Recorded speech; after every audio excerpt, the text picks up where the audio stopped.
cái ổi mình không đi không lại vô cái đất động cái nó vua Lệch ngon hả?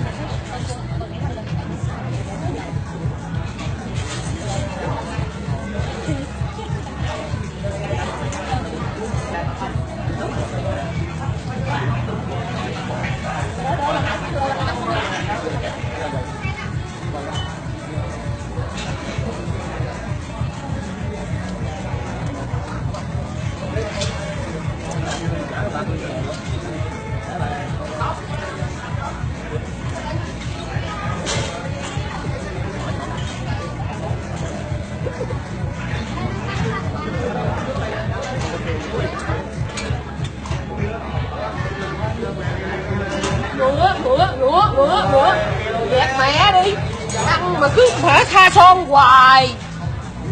Chưa.